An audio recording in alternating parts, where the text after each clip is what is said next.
Good evening and welcome to this Tuesday, May 25th edition of a Walk Down Memory Lane. I'm your host, Earl Basin, and joining me is co-host Dennis Brown, as well as Garrett Punchy Dill, and our guest this evening, Leroy Curly Joe Wilson and Roger Levrock. We're going to be taking down memory lane with the Dendytown Hornets. But just before we get into this, gentlemen, we've had some breaking news. There's a bit of a dispute going on, and we want to just bring it to the public's attention. We've had a response from the St. George's Cricket Club following this exchange with myself and the Premier earlier this evening. We'll be right back. Sitting here waiting to find out whether or not Cup Match is on. What is going to be the availability of spectators? Same thing for county. Everybody's waiting, and we seem to be waiting and waiting and waiting. We're not getting any updated information. And if we're waiting, I would only imagine that the organizations are waiting themselves. Well, I'm not entirely certain if that information is supposed to come from the government of Bermuda, Earl. So all I'm going to say is that the government is committed. I know that the government continues to work with persons. I do recognize that provisional approval has been sent to the St. George's Cricket Club for their particular items. They work for the proposals, but the one thing I can say is that the entry requirements at this point in time will be safety. Neil Painter, president of the St. George's Cricket Club, earlier this evening in a response to a question that I put to the Premier, he indicated that St. George's Cricket Club are in possession of an email from the government regarding Cup Match. Can you shed some light on this? Yes, I can. Good evening. Yes, we were in receipt of an email at 5:26 this evening. I repeat, 5:26, which stated from the Ministry of National Security that we will be given a provisional exemption license, just a provisional one, and then we would have to put our plans in place and then have them approved by the certain ministries before we be given a full one. But let me say that we have put our plans in since April 9th. April 9th was when we submitted all of our plans, and we were waiting for the relevant ministry to let us know how we can proceed with this plan. So yes, we did receive correspondence. It came at 5:26 p.m. this evening. I guess we now are waiting for further information regarding what is next. If the 2021 annual Cup Match Classic will actually take place at the Wellington Oval, given all the circumstances that need to be put in place for a Cup Match to take place. Well, guys, that's the latest on Cup Match. Wow. Yeah, Yeah. unfortunate. 6 weeks to prepare. Unreal. Yeah. Unreal. But it's still not confirmed. That's the other Yeah. Still not confirmed. But let's move on to our guest. We have Roger Levrock and Leroy Curly Joe Wilson on with us tonight. Gentlemen, first of all, welcome. Thank you very much for taking the opportunity to take us back to the starting days and the beginning of this road that the Western Star Sports Club, better known as Dendytown, have been on. Roger, you've played a major role in the starting of the run. Take us back to when you started with the Dendytown Hornets.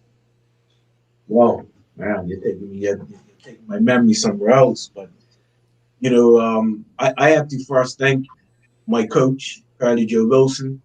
He's not just my coach, but my older brother, for encouraging me in the area of soccer, along with my family. Dendytown was first started through some brothers at Montiel, and then they came under the auspices of the Western Star Sports Club in 1973, which there most of the players in our era, Kurt is older than me, but in our era, basically we're going from Montiel, Spanish Point, John Truett. So that means it was a amalgamation of what we would call key bats. So coming into that arena there was always competition, always a willingness to thrive and be better with the players that we had, because they always push you. That was the thing that, like I said, with Curly, he was a fitness man, he was a disciplined man, and those type of traits started to rub off on the rest of my generation. So coming forward, we saw the potential once we started to knit with Veston Sports Club, which was already in the makers of being a powerful dynasty as far as cricket.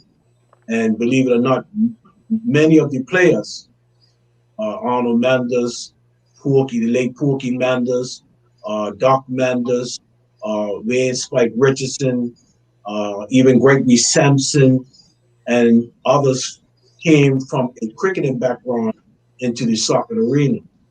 So that was the start, and there was a unity there, that continued.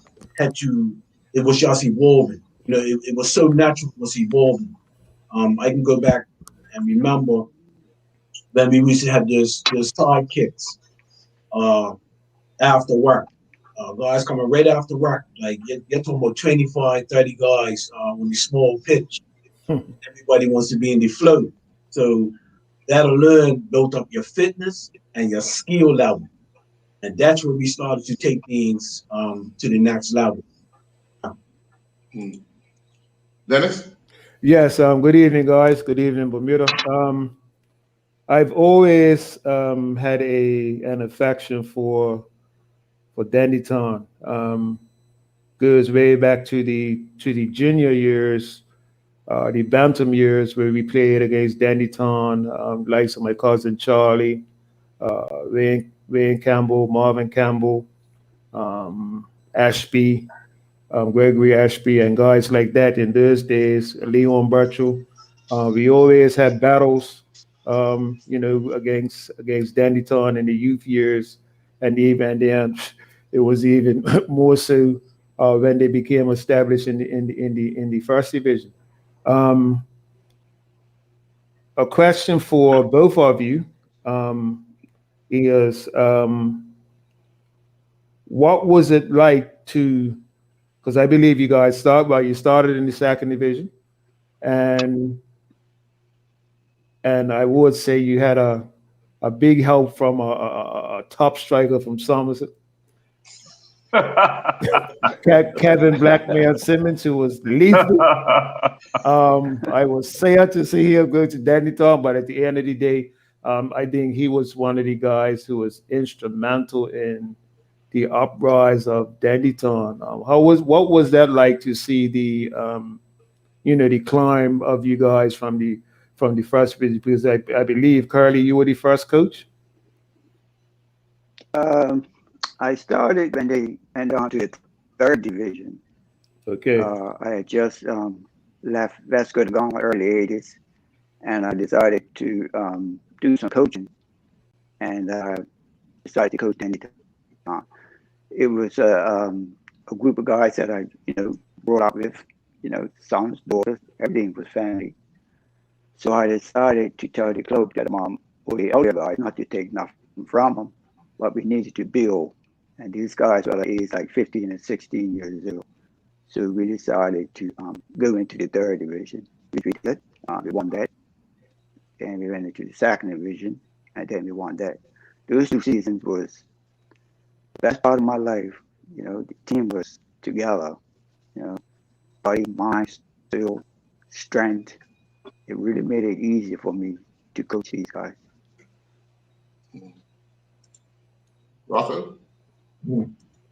Well, it's true, and that's development that took place when you start to see even the younger players like Wayne Campbell's and others, and I will say this, Dennis, that Kevin Blackman Simmons was a jewel. Yeah. A quiet, deadly striker. And I believed, and I always told him, I said, if you applied your trade, you can go to the highest level. For sure. Because the type of movement and discipline he had, he was not one of the strikers that will call for the ball, but his movement dictated how the ball needed to come. Yeah, for sure. Yeah, for sure. That's a quality that you see very rarely, even in this generation. You know, he was phenomenal. Trust me, and I had the highest respect for him. If he missed 2 goals, a hat trick was on his boot. Mm. So, you know, these are the type of things that, as we develop, like Carly said, you know, when we went to 3rd division, we came through. We were the only team that went 3rd division, came back into the 2nd division, and as Carly was coaching, then we had a taste of Denver Seymour. And Yes. once, because Carly was still playing, he was still fitting off at his age to still play at the highest level. So, you know, when Danvers came, it was something. It was a turning point that really started to propel us even to a different level. When we came up, we struggled because we had this attacking flirting game, but there was something lacking. And then he brought the technical aspect to the game, which I really appreciated and respected up to this day, because for me, he gave me my first coaching manual, coach. And I'll never forget that. He was one of the first coaches in Bermuda that I ever seen play 5 at the back. Yeah. 5. He was, Right. way before his time, man. He was way He was before his way time. before his time. Yeah. He could manage the game, he could manage the players. So, you know, in that development, we saw how we can now not just compete with the Somersets, the PACs, and the North Villages, but we had a door opening now and how we can be right there with them and say, yeah, for her. And then once, and to reiterate on Danny Seymour, here's my brother-in-law. And I remember one, like you said, you guys struggled when you first came, but this one night in particular, you came to Somerset. And him and I had a conversation after the game, talking about, you know, the game and stuff. And one of the things he said is that Ton just came to Somerset for a point, just to get a point. I remember that like yesterday. The game was finished up at 2-2. And, you know, when I got down to White Hill, got him, you know, he said, you know, he felt like it was a victory for Tom because they had never took a point off Somerset and stuff like that. And that's how deep this guy, and it's still right up to this day, because we have him in our backroom staff at Somerset. The guy is like Larry Smith calls him the professor. You know what I mean? His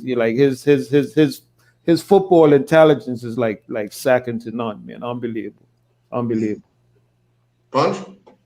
Hey, good evening, gentlemen. Hey, neighbor. You got it. Hey, What's up, neighbor? Yeah, good night. What's up, Curly? How you doing? Good. I gave you a Everything's Bermuda great. greeting. How you doing, Mr. Labrock? How are you? Always a pleasure, Punch. Yeah, thank you very much, very much. I'm gonna ask you both. I know you both. I always remember when Danny Tom was coming through. I remember when I was young, coming playing out at St. John's Field, and when I was like 16 with North Village. But Danny Tom didn't have no team, and you know, we were playing against Devonshire Colts. But anyway, what I'm saying to you is what I want to ask you both is that the philosophy of Danny Tom, like North Village, I know when I first came up through the ranks, the philosophy was always about creative football, good football. Is that what Ton? I think Ton has always been about. Was that you guys' philosophy? The main thing was to have fun. You know what I mean? Have fun and entertain the spectators. That was the main thing. Because if it weren't for the spectators, we wouldn't be in the game. So entertainment was the first thing. And Mr. Lebrock, what would you say that because I remember watching you guys when I was just retiring from the game, and you guys, Danny Tom became a powerhouse in the city teams, of course. What was the philosophy there? Because I know, like I said, I could tell you, if you ask me a question about North Village, I tell you the philosophy of North Village about good football and good technical football. What was the philosophy at Dennytown? What was the talk about?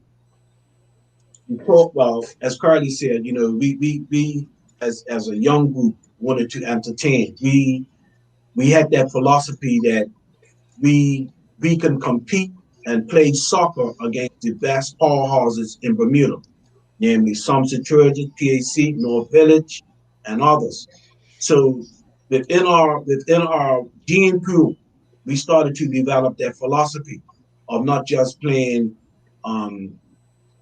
attacking soccer, but we also looked at our team and said, listen, we cannot compete against the Somerset Trojans, PACs, or the North Village by just playing just straight attacking soccer. So we started to develop a tic-tac philosophy to being able to break the teams that had more strength and other attributes than us. So once we started to recognize how we were developing, we started to play. We said, okay, started to play with more cohesion, meaning that we always look to develop in our attacking ability to take equations out of teams, like playing. We saw 3v2s, 2v1s. We knew where to attack when the 1v1s. So yes, the philosophy is in our. We developed it as we started to grow and grow and grow and grow. So that was our philosophy, that we know with what we had, just started to play possession soccer, aggressive possession soccer, which you saw a lot of us doing. It at times it forced us, but in many times it gave us the victories that we needed. Yeah. Oh, okay. You guys were introducing a lot of young guys into the team. How did you make sure that they stayed level-headed and not like try to be a one-man show in a team that had many threats, whether it be left back, right back, left wing, right wing?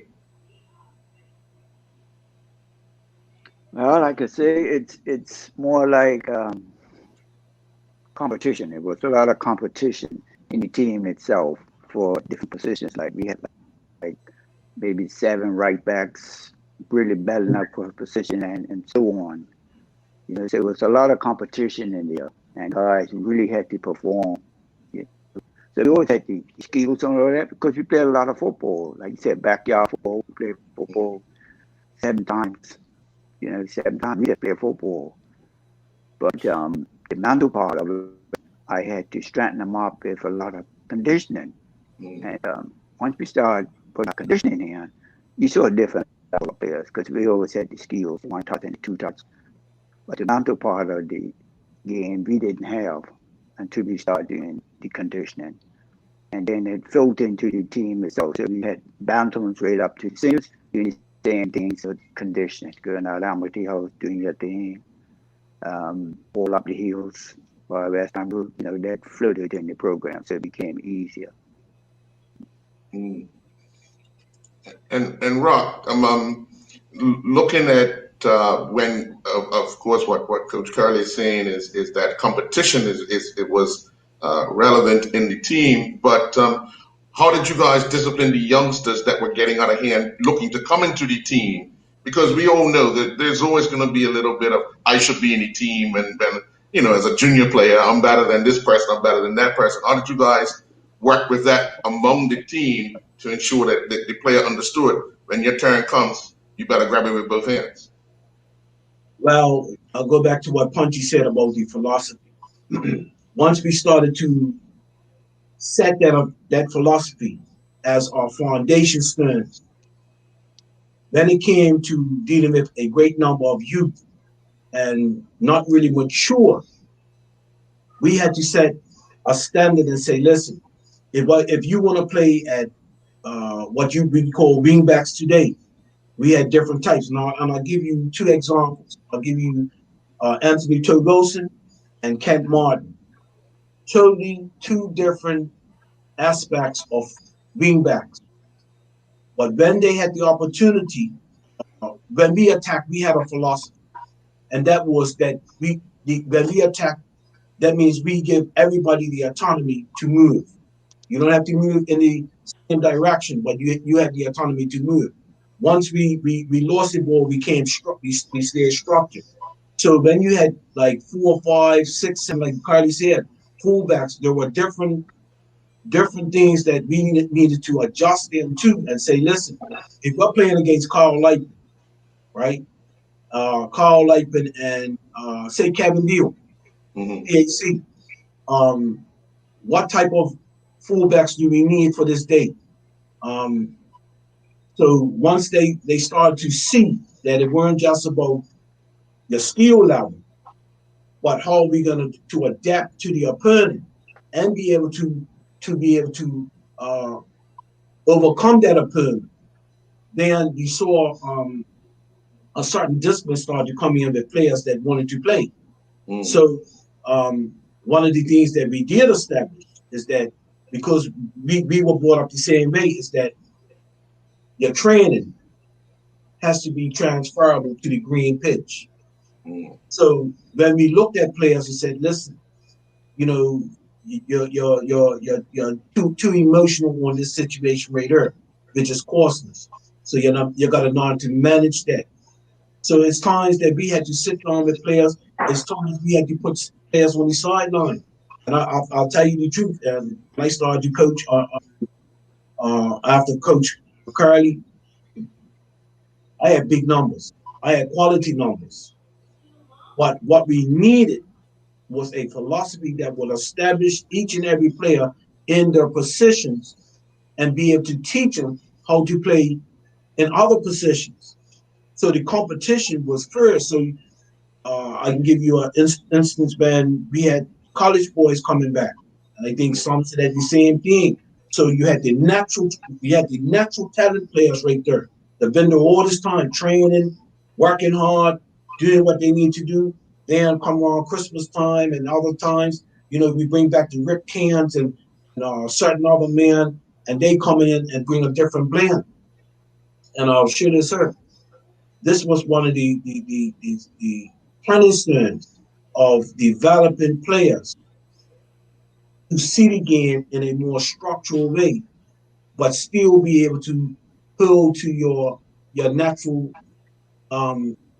talents. We and Denver, and I once again I give thanks to Denver Seymour for helping me in this area. When we started to play PHC in Somerset and they were moving, and the villages, they were moving, we had to really sit down and become a very tactical team. I'll show you one session that I just shared with one of my former players today. I said, we had to start going to the blackboard. So you had the natural talented players, and then you had like the university players or the college players that would come back. So when we would play against PHC and we sat up and said, look, we're going to play a hard press. If this certain player is hurt, where should you be? So the player would have to come and share it on the blackboard. But it came to a place where there were certain players that wasn't very tactical and astute in being able to on the board. And I remember Dama said, when they can't read the board, you take them on the pitch and you walk them through. So we went into that area and we done a lot of shadow work. And lo and behold, those same tactical players that were timid to deal with the board on tactical issues, once we started to develop the shadow training and brought them back to the board, it was just as astute as those players that already had it. And that gave them a greater impetus. So now people knew how to, if I come into the team, this is what's necessary. So, you know, that's part of our development. Yeah. Yeah. Nice. Yeah. Seymour even says it up to today. Young team can't win the league. Just a young team can't win the league. So a question, and 9 times out of 10 is right. So a question, how important was the role of Curley as a player when these guys were coming through to basically groom these guys to go to the next level? Because you need to sprinkle a young team with a little bit of experience and know-how. How important was Curly in the development? I see another Somerset guy, David Brutchell, there too. Mercy. Well, there you go. Let me take that nod. Unbelievable. How important was Curly in the develop as a player? But I know he's a coach, but also as a player to the young Denny Town guys when you guys are coming through. How important was Curly's role? Oh my gracious, immense. And why I say immense, because Curly has the ability to help the game to flow in certain ways when we're under pressure, and certain ways when we're in the ascendancy. And he always has this calmness in midfield that when things start to get ragged, he'll pull it in. Just by simply start to just move the ball, move off the ball, where guys are becoming too individual. So his dominance when he played was immense to stabilizing guys, the younger guys, from what I call emotional soccer. And that was very important because we needed that, because the team was very young. Yes, they came up under, but they were very young. So we needed that inspiration. I always told you, I said, Carly, you're gonna have to be the man on the pitch. I'll be the man on the bench. But you're gonna be the man on the pitch to regulate them, to bring them to understand how to manage certain things in certain areas. Like if you play against PAC, and PAC played a 4-2-4 right away. So that issue was in the midfield. They wanted to play in the last third and make sure the third was taken care of. So Neil could actually give you the midfield. But we needed a creator that could help those guys to penetrate the Chris and the Kirk Martins and so on, the Georgie Dyers, even the Boyles and this type of man, Boris Aswood. We needed that soakiness in midfield to help the younger players to always look at the game, not just from an emotional standpoint, but how can we change something when someone is dominating? And that's the role that Curly played in an immense role in midfield for us. And Curly, what was that like for you to be, playing? You're the elder statesman in the team, and to nurture those guys, because Ton had an abundance of talent. Like it was unreal. The talent, like you said, Chris, Kirk, Kent, Toe, Voris, Tortoise, Vane, Rip, Carlos, like the list goes on and on. And Curly, what was your specific role outside of what Rocco said to bring these guys to the next level? It's pretty simple, because when I started to coach and not play, watching it from the side was a big difference. So what I decided to do was play and do it on the field. And when I started to play, the players said, "Oh, coach could play." So the game left to our next level too. They just need a little guidance, that's all. Oh yeah. I want to ask this question for both of you guys. When I was the growth of Denny Town, and just how, like Dennis said, also the amount of quality players that you guys produce. Now, the question I want to ask both of you: let's say, for instance, when I first saw Andrew when he's 10 or 12, I said something special about him. Even David and Herbie, the brothers. What did you notice about, first of all, Keno Smith and the Key Rouse? Because when I saw the Key Rouse, when he's playing a game, I remember going to watch a game. I said, I'm going to watch this kid play. He's 16 and playing against Rangers up at South End Ring, Denny Town anyway. I was like, whoa, something special about him. Even Keno Smith. So what did you notice when they were in the young age, maybe when they're 10 or 12? If Curly and Mr. Labra, can you give us some information about that? Can enlighten us about, did you see something special in them? You see something special in young players, especially when you coach them, because I coached a lot of them at mini minors, and bantams. So I watched them for a few years, and I saw a lot of talent in there. You know. So what was so special, Curly, about what did you saw about Kenu and Nikki? Did you see something special, something different? Yeah, it was mainly like how they could handle that ball, like handling that ball is the key, like ball control, passing. That's what's lacking today in Bermuda. Like guys can't control the ball and can't pass it. That's downfall. Like Okay, let me ask you a question, Lebrock, Roger. So did Nikki start off as a striker, or did he start off in the midfield? And what did Kenu play, like wide left or wide right? What were they like when they were younger? What positions did they play? I'll start with Key. The Key was what we call the inside type of forward.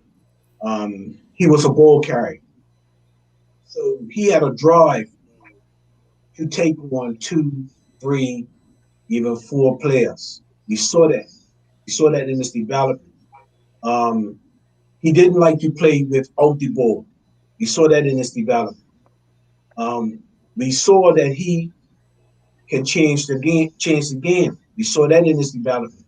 So with the key, and he played with my son Dante, they guys played in the same age group. And I remember one time having him down the house, and we was playing against the Wolves in the age bracket. And they stayed there all night. We talked about certain sets that we're gonna work on, and for the key, he can pick up on something very minute and be able to adapt or even change it according to the situation. And that's something that is very, very rare, and especially when he was young, because I saw it a lot. When this guy he could see situation and he could just adapt to it or he'll change it. So that was with Key. The other thing I'll say with the Key in his development, as he started to grow, going from 16 to 18, his willingness to do what professionals do, always train after training. You see him with the free kicks. You see him with certain moves. Said, Coach, I'm going to work on these certain moves. That's another 45 minutes, and that's what you saw in the Key. So we knew really at any time that the Key is not just an ordinary player. His ambitions was to go where he is today, but in his development, he always learned to adapt or change it, and that's the beauty about Nikki. Kanu was a very powerful player. He had pace. He was strong, even from the youth. He had no problem with taking on a whole defense. He wasn't timid, so he developed into his framework of being able to be the leader. And I remember when at one point he had scored so many goals before he had left Bermuda, and the way that he carried Danny Tom's attack, it wasn't just carrying it, but the way that he was propelling it and getting the Carlos Smiths and other players to join in that and to make us a force. So these are the type of things that, from the development, you could see the quality, how these men could adapt or change the situation. So, yeah. Okay, very good. The other question I want to ask you, I played, with my brothers. And a lot of times, I'm so glad the show is what the show that Earl. Thank you very much again, Earl, for inviting me on the show. But the importance of those, I always thought the Martin brothers, that camaraderie that they had, the three of them, because just like playing with my brothers, it was like definitely a the camaraderie. If you had to say, I'm going to ask you both you and Curly, could you describe the three of them? Because it was three of them that played together. Can you give the difference? Give us a scenario of what what was the difference between the three brothers, the Martin brothers? Because I thought they were all exceptional. Okay. There, Curtis. Okay, I'm three out.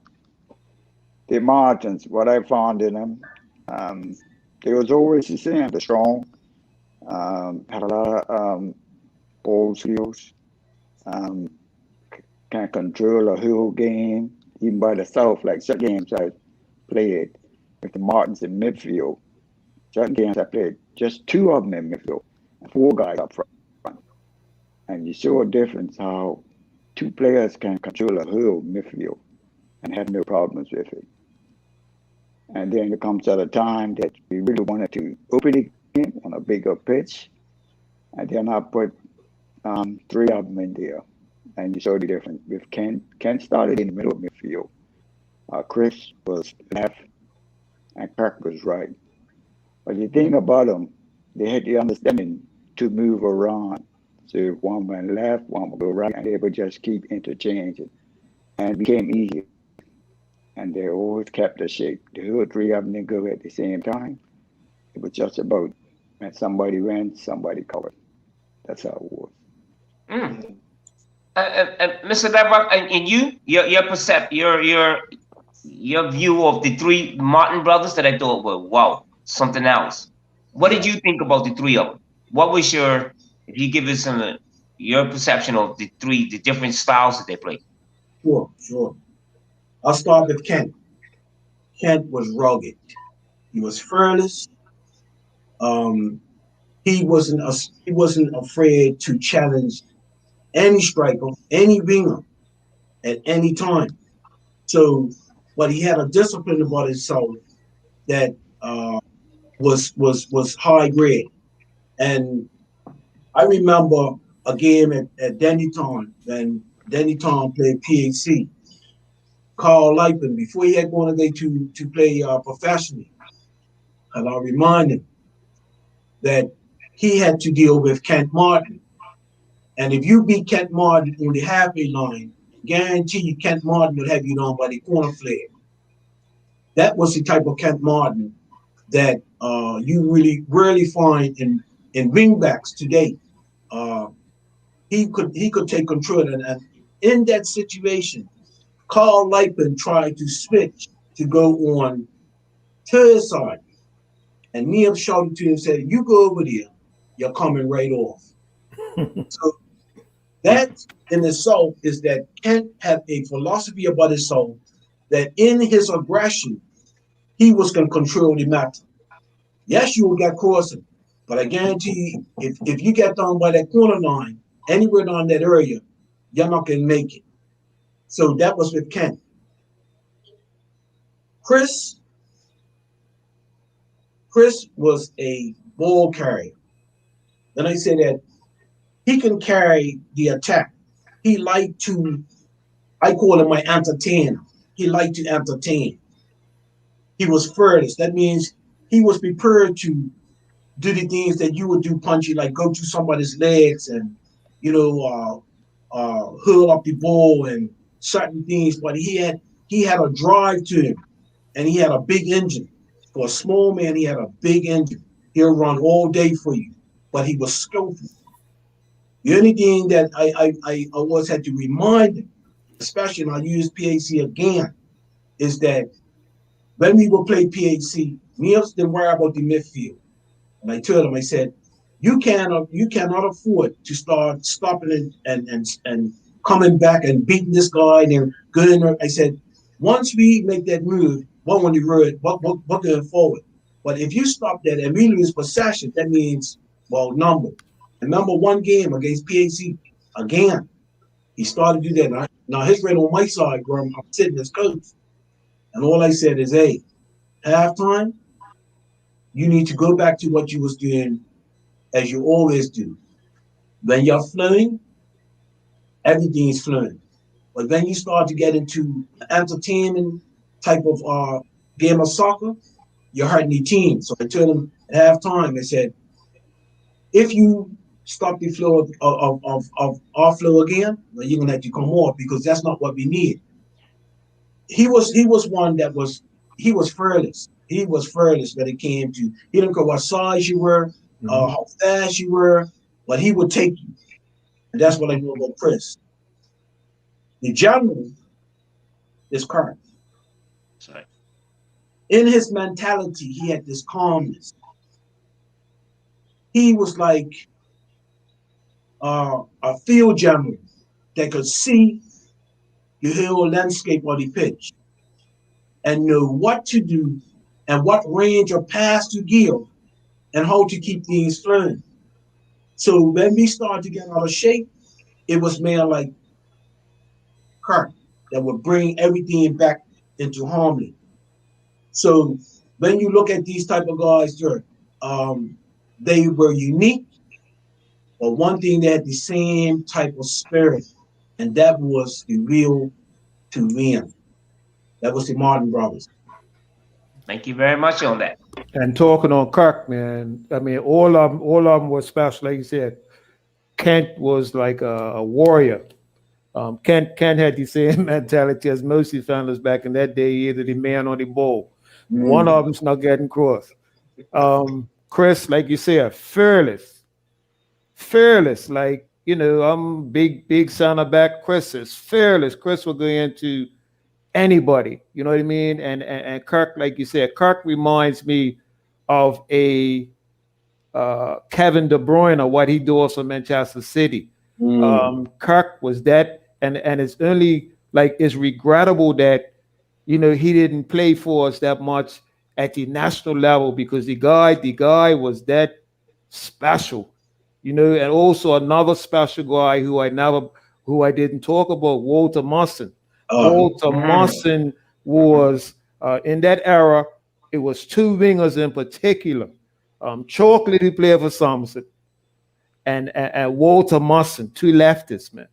Walter, I think he could have went on to play professional football. I mean, Walter was that special. You know, he was also my national team roommate at times, but the guy was special. So a question I'm gonna have for both of you guys is how and this is a person we haven't brought up as well. How instrumental was Van Jim Baxter in the rise of Danny Tom? Because we used to have some fierce arguments because he used to work in the prison. He used to work in the prison with me. We used to have some fierce arguments, you know. And he said, "Yeah, I'm always been the first technical director, but blah blah blah." But looking back, man, Jim was special, man. Even looking at picture, Jim's in that picture, chest stuck out and stuff like that. But Jim, to me, is like Jim needs to have a knighthood at Danny Tom because Jim, how special was Jim? You know, when you guys were coming to me, what impact did he bring to Danny Tom's success over the years? Rob? Well, yeah, I would say this: very, very special, respected because of his knowledge and how he can take certain players and say, you know, when I remember when I was coaching, he said, "Listen, we need this type of player, this type of player before the season." I said, well, don't worry, got that person. That person said, you know, we need backup in that area. Jim was a great recruiter. That's why, bro, when you see the pictures, how many Somerset fellas you see in the pictures. I used to call him a thief. He were in the recruiter. He's a thief.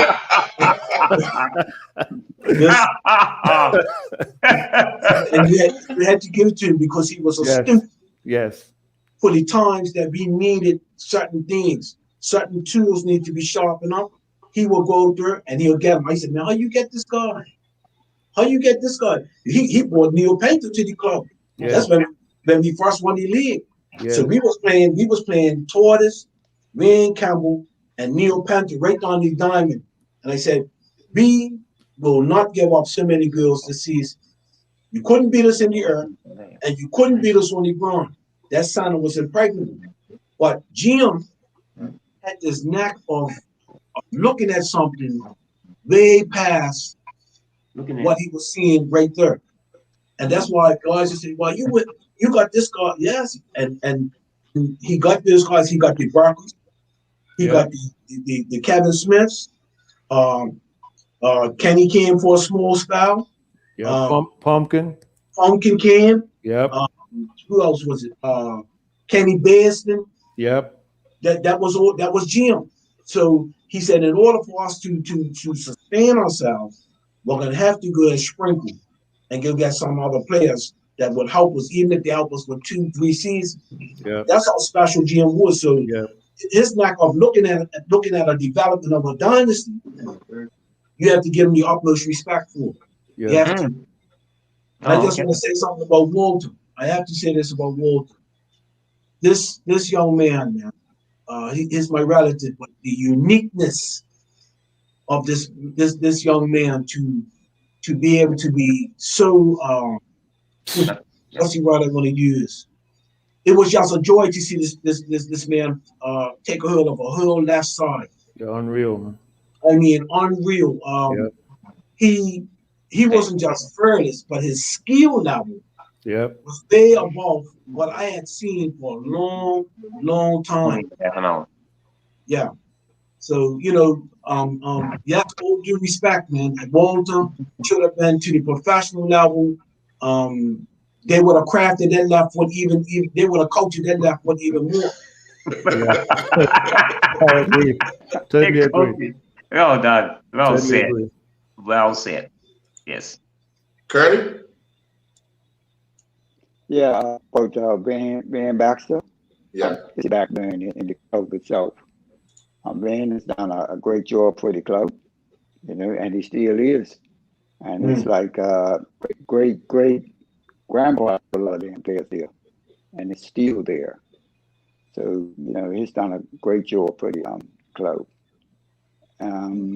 Let's talk about my left side, because the left side was very powerful. With Walter, Anthony Wilson, Morris Ashworth, Burton Bruce. That left side was powerful. So you always had a balance. It was not always the right side that was on.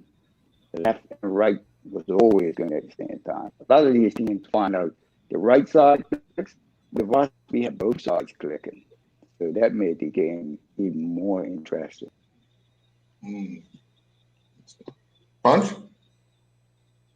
Yeah. A question on next. Now that we'll fast forward a little bit, I see the what's happening with Dennytown, which I think is great for the development of the football and the state. What's happening with the Gorms, and what is the projection for Dennytown now? What are they? What would happen? Are they going to have lights? Can you guys give us something to elaborate? I don't know if you may be privy to this, you and Curly. So what is the foresight? What are they looking to do now? Are they going to have floodlights? Because I can tell you this here, Northwest have discussed this for so long. Finance is a problem, and we do need other fields. Once considering that we had a whole year of no football, but what are the projections for Dennytown in terms of the future, in terms of its facilities? From what I've got from it is that the agreement that has been made will help to facilitate much better grounds. Floodlights, yes. So that when that field is finished, it's going to be like, it's probably be better than the carpet, really. Even though she's still on a point, but what President Boyles and his committee is looking to develop is also bringing back the community, which is vitally important. That means the elders should be able to utilize the grounds, community based. We have the soccer, we have the cricket, and hopefully all that can congeal and bring back the dynasty that we used to be. In both aspects, not just in the soccer, but also in the cricket and also in the community. So we're looking forward to that finished product. Yeah. Mm-hmm. And Curly, I want to ask you something, Curly. I know you're not. I don't think you're really in coaching that much, coaching per se. Fast forward again. You like Danny Tom producing players that can go overseas because so many young players are leaving the country now and going overseas. Do you still think that we have real good talent, or are we doing enough currently to really get them prepared for the next level? We always have talent, but playing, we don't play enough football. Especially when I was coming up, even yourself, we played football every day with numbers. The last maybe 20 years, you really can't see that. The field's old naked. You don't see players doing activity and like that. So I don't see much of the sport in soccer in Bermuda getting any better to play more football. I find out with younger players, it's playing a man's game. Guys 15, 16 playing Premier. I mean, numbers like talking about 8 guys out of 16 playing Premier. I mean, it's a man's sport. Even in my time, I had to be. I couldn't play in Premier or First Division. So competition now, it's really. Yeah, because the reason I'm actually booked the question is because just like Norfolk, just like Somerset, we are now become what we call sending young people overseas early, and like they're leaving at 12 and 13 and 14 now to go overseas in England and in parts of Europe. So I'm fast forwarding this question to go for you again. Again, Mr. Ladrock, again, are we, again, I'm sure you, with Dante, with your son, you probably asked him a question. Do you think our culture, the footballing culture in this country, is getting these players ready for the next level? Because I have another grandson that's going to he's going to England in another year. And I'm going to train him as hard as I can. But do you think are we putting enough emphasis on getting them prepared for the next level? Do you think so? Or are we falling behind in terms of that? Do you think we're falling behind? I would say that it's too sporadic.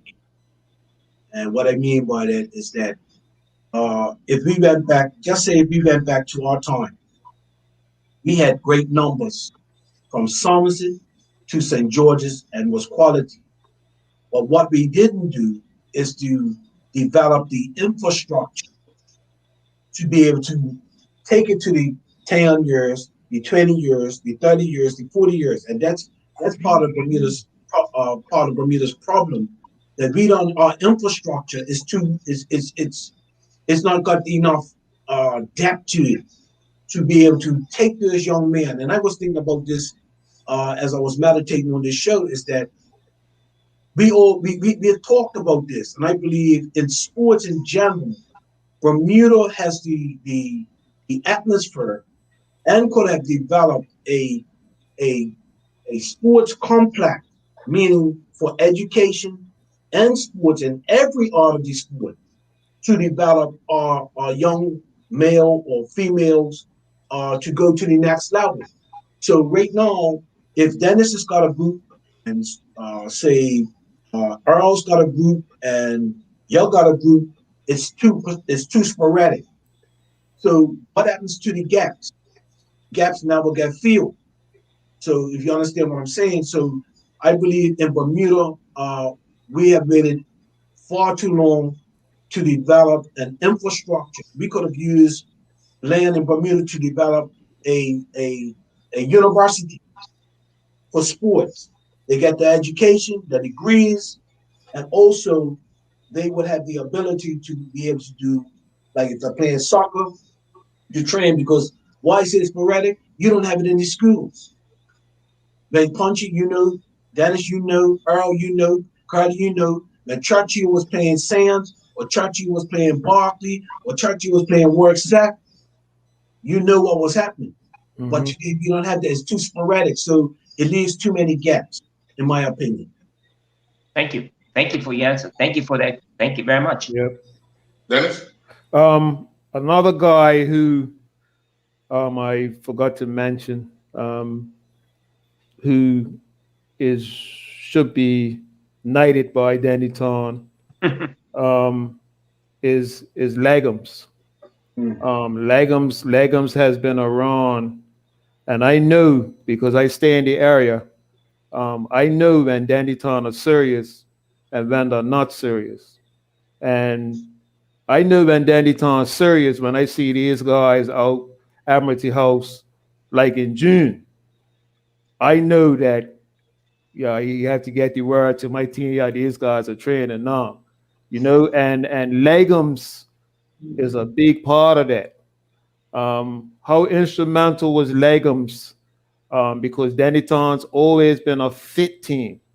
Like I said, when I see these guys starting early, I know, that they're going to be a force to be reckoned with. How instrumental was Legums as a trainer, to your program over the years?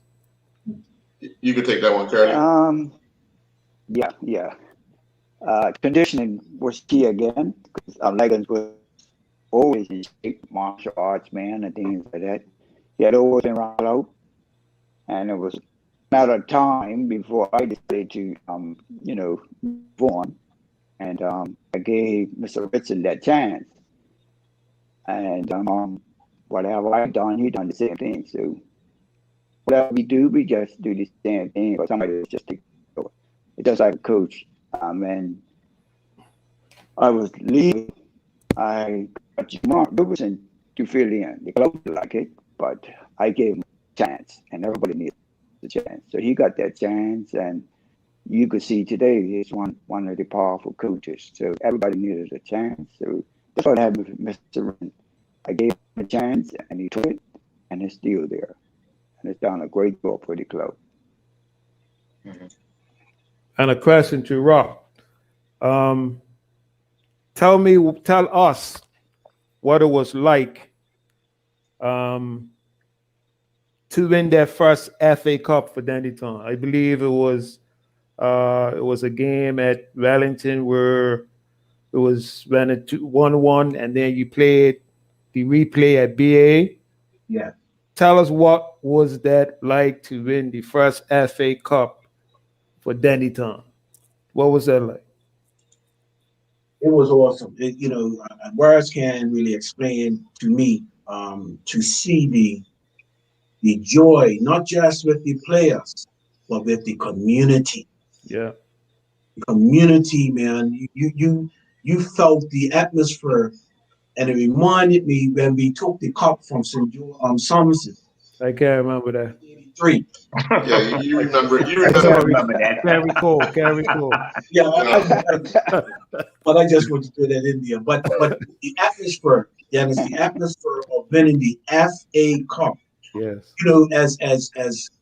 As you, myself, Curly, we guys, Earl, Punchy, when you look at the FA Cup in Bermuda, that's big.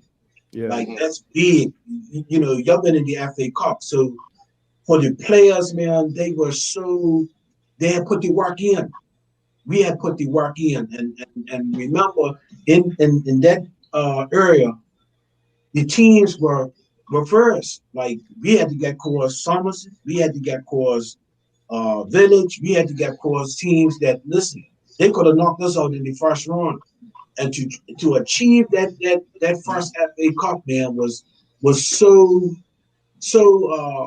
joyous, because when we looked at the atmosphere and the people of the community, how they embraced it, we said, man, we got to go again.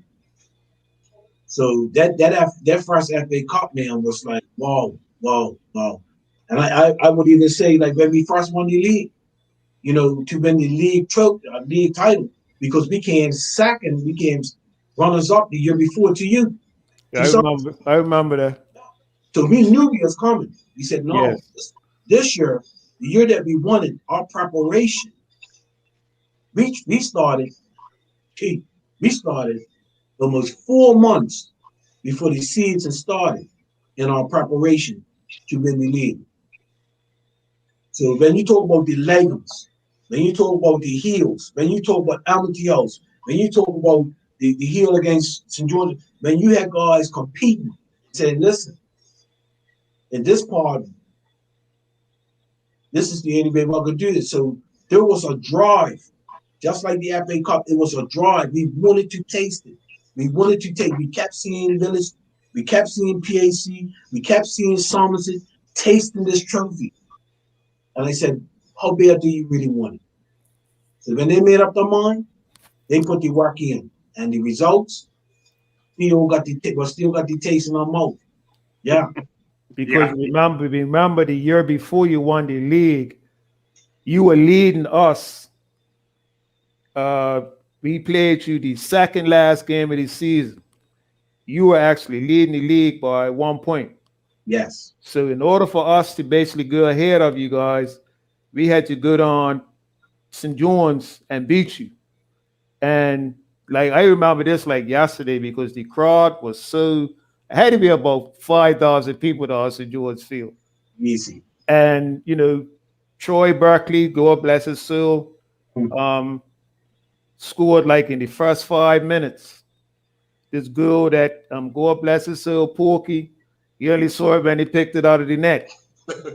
You know, but the rest of the game, man, Dandytown were coming. They were coming. Lou Simmons, I believe, was the man of the match. You know, we hung on and we eventually won the league. But Dandytown, like you said, they came back the next year. And your motto sticks with me like almost every day. No guts, no glory. Like that, that's synonymous with how I even see a lot of your junior teams playing. You know what I mean? So that goes throughout the whole program. Where did that no guts, no glory come from? That because that's special. That's really special. You want to answer that? That was Juju. Yes. And remember, we had the bow. You remember the bow? Yes. Bow was the motivator, and that bow was the motivator. When the bell was ringing, that means school was in or out. For somebody was in or out. So okay, this is see, and then the no guts, no glory means no that when we took that philosophy, and I'll go back to what Punchy said, how did we develop a philosophy? It didn't just come overnight. It took time. So as we started to evolve, everything started to fit in. No guts, no glory. Hornets. Why? Because when we hunted in packs. As small as they were, you knew that you had 3 or 4 players around you, sparking, so you couldn't breathe. That type of soccer, that type of mentality. So you know, it's awesome. You know that Dandytown, through the examples of the Somerset Trojans, the PACs, the North Villages, the Rangers, you know, the Cougars, and all those teams had helped us, even the Boulevards, because when we were in second division, we had those rivalries that would take the game to a different level. Even when we went down St. George's and played against certain, that St. George's team, they're stubborn.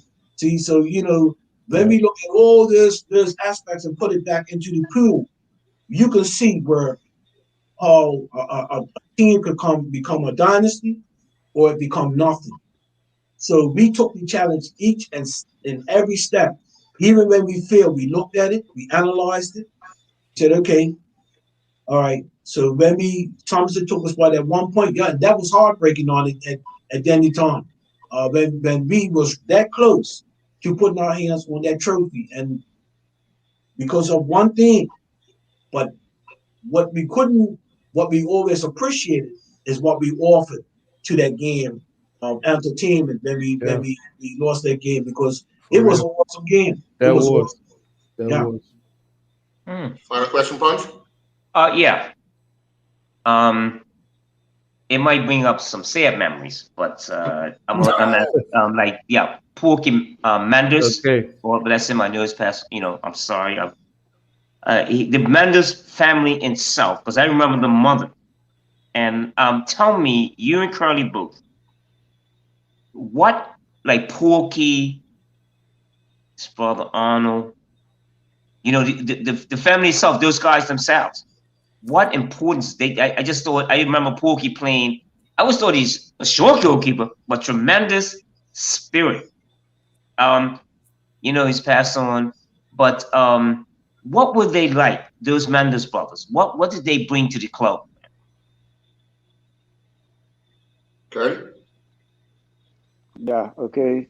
With the Mendes coming up with them, you know, like little boys, because little boys came up together and we always stuck together.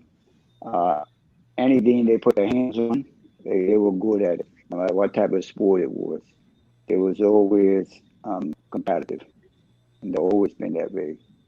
But I find out with Porky, when he got a little older, especially as a goalkeeper, you find some goalkeepers were good in the air, some were good down below, some marshaled 18-yard box. But I found Porky, from head to toe, he had everything.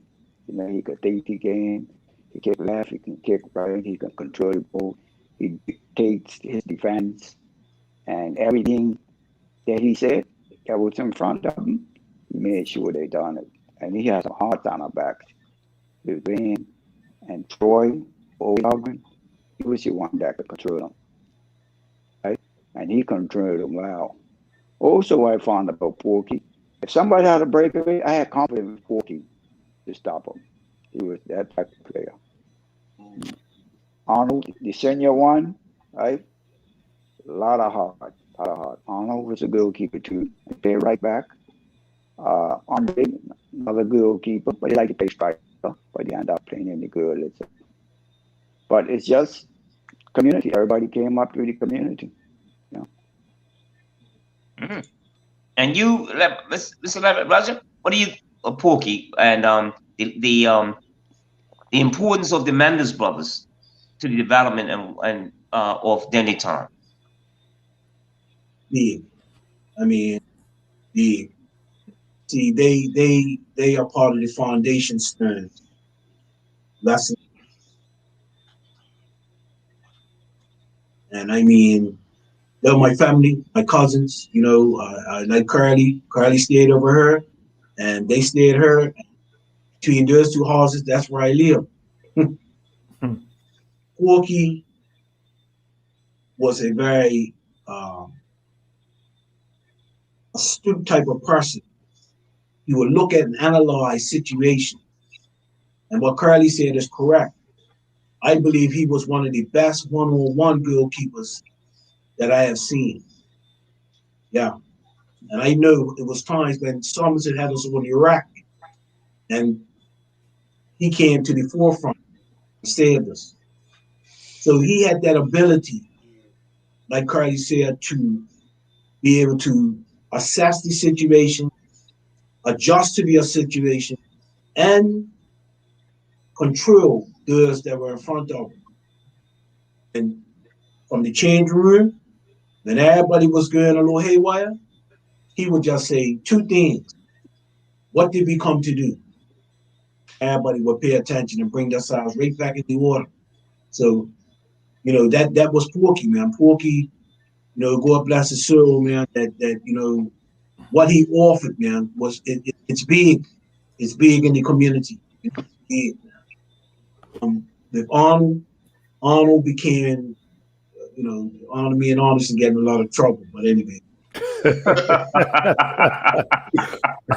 Yeah. What can I say? But Arnold became a very astute type of man in the game of soccer and cricket. And what really helped him to develop that is that we would always sit down and say, well, what do you see from that game today? Show me the picture of that game. And then I will give it to him and say, what about that piece right there that could have changed the game? Right too. And that was his mentality. And what even highlighted it more is when he went to university. So he went to a different level again. So if I could use this illustration of him in the cricket sense, which tells him to the soccer, is when he went to England, Arnold had a tendency to play a certain way. When he came back after all that training, him and Van Smith got on field. And when he came back, this guy could play shots on the leg side like no other that I saw off the pads. And this guy's taking the ball off your stump. So what I'm saying is that his contribution was big, was so big. Now I get to Doc. See, and all of them, besides, well, the two besides Porky, could play on the outfield. Doc was an outfield player, but he had this natural talent of goalkeeping. So if I had my old pictures, I will show you, man. I saw him one time. This guy struck this thing, and he was up by the crossbar, pulling that thing out of the air and coming to the ground. So, you know, their contribution, big. Big in the cricket sense, big in the soccer sense, but big in the community of Vassar Stars, Dennytown Sports Club. Big. And still holds weight. Yeah. And before I ask my last question, I just saw something on the screen from good friend Dolores from Somerset. Because I basically hang out Admiralty House, and I get to talk to Tommy Rand all the time. You know, we go way back. And like Dolores is saying, Collie Dogs, early years of Dandytown, Collie Dogs was, you know, instrumental. Guys like Tommy Rayner and these guys. And Tommy he makes sure that I don't forget that, you know, he was a part of the first Dandytown team, blah, blah, blah. But you know what I mean? But these guys, you know, were very instrumental into where Dandytown is today. You know what I mean? So Town needs to be thankful for the guys who created the foundation for them. And I just, you know, wish the club well. I see what's going on there, like Devar said, within the community. That's the same philosophy we're trying to bring back at Somerset. So it's nothing bigger than community. You know what I mean? So at the end of the day, I wish Town the best. So the last question before my last question to Rocco is, as a father, what was it like to see your son to become captain of the national team? Because he is special. And I'm sad to see that he's retiring early at like 28, 29. What was it like to see your son captain this national team? And it was so humbling. And I speak the truth. I hadn't been there all for much of his development, but the times I was in his development, I knew. And I always tell this mom, I said, you think he's a striker, but you got to see that he is a gatekeeper, that he knows how to take care of the gates. And so said, so done, that he went back where he should have been from the beginning. Yes, he was a striker in the youth. I remember that. But I always, as I watched him develop in certain areas, I said, you have to be a player. You got that ability to take care of the house. As I used to always tell him, any certain man could take care of the house. Yeah. Any certain man. So Dennis, Bermuda, you know, it's an awesome feeling. I always tell him, you know, stay humble. You know, I don't say too much, but I tell him stay humble, stay focused. You know, you got your right now you're coaching. You got the youth. You can help to still direct in a more positive way, not just on the pitch now, but by your example of coaching.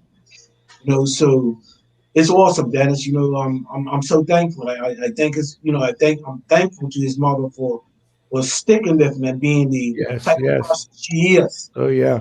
I give her all the praise for that. Yes. So yeah, his developing, and as he's moving on, I talk to him, but I understand his vision, because it's not just about the soccer, but it's after the soccer. What are we going to contribute to the community and the development of the youth that need it more than ever before? For sure. So my last question for you and Curly is what advice would you give the aspiring football player or the current football player to go to the next level? Curly? Both of you. Yeah, okay. Go to the next level. What advice would you give? Just always work hard, do your actions. Make sure you discipline yourself first before you start disciplining other people. But hard work pays off. Rob? I agree with Coach. The key for me is learning to be humble. Don't think that you know everything. There are people that have traveled the road before you that can still help you to develop to the place that you want to go. So if you stay humble, you stay open, and you evolve, then you're on your way. And for the young ones, because they have so much in front of them, so many other things in front of them now. It's my advice is to focus in. If soccer is your goal and you want to go to professional level, then make it happen. But it's got to come with work and sacrifice and listening and humility. Thank you, sir. Yeah. Thank you. Well, gentlemen, I do want to thank you very much for your time. This has been quite a journey down the Dandytown Hornets memory lane. Two guys that were instrumental in the club getting off the ground and being as successful as they've been throughout the years. So again, thank you very much. Congratulations. We look forward to once St. John's Field is reopened in a matter of a few years' time, and we can see some of that style of football that you guys have embedded in the club, back at the St. John's Field. So again, thank you very much, gentlemen, co-hosts. You're welcome. Do enjoy the rest of your night. Yes, you too. Thank you, guys. Thank you. Good to see you. I got